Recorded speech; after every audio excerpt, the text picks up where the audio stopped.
Ni, berapa banyak kau sayangkan awek kau? Awek saya selalu mengajuk. Jadi saya pujuk perempuan lain.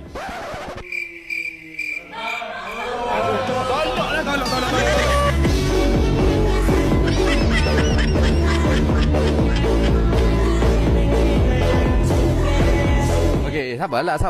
Apa kau buat tadi? Okeylah tu. Oh, pujuk perempuan lain lah. Betul. Tak pujuk dia. Okey, terima kasih. Okey, Fira. Berapa banyak mu sayangkan Ani? Mana? Okey. Fira, berapa banyak kau sayangkan boyfriend kau? Boyfriend saya ingat saya merajuk dengan dia. Padahal saya merajuk dengan lelaki lain.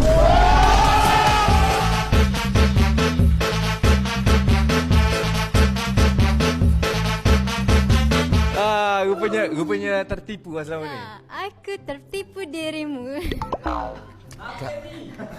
Gitu Ani. Ada lagi? Ada lagi? Lah. Gapa lagi? Berapa banyak kau sayangkan boyfriend kau? Ani tak suka saya ikut dia. Jadi saya beli kereta.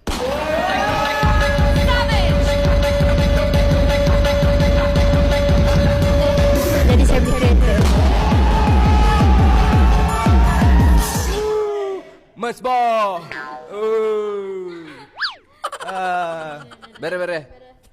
Okey, Farisha, berapa banyak kau sayangkan boyfriend kau? Boyfriend saya minta bagi sayang, tapi saya terus bagi suami.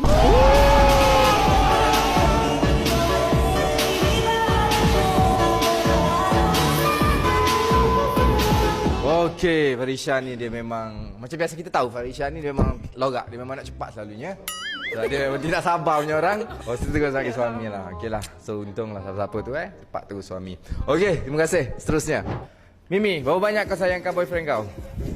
Baru-baru ni Pak Hussein minta kiss. Lepas tu saya bagi muah.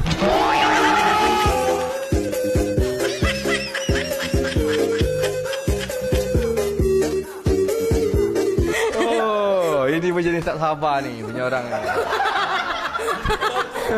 Ini gelojo punya orang ni. Okey, thank you.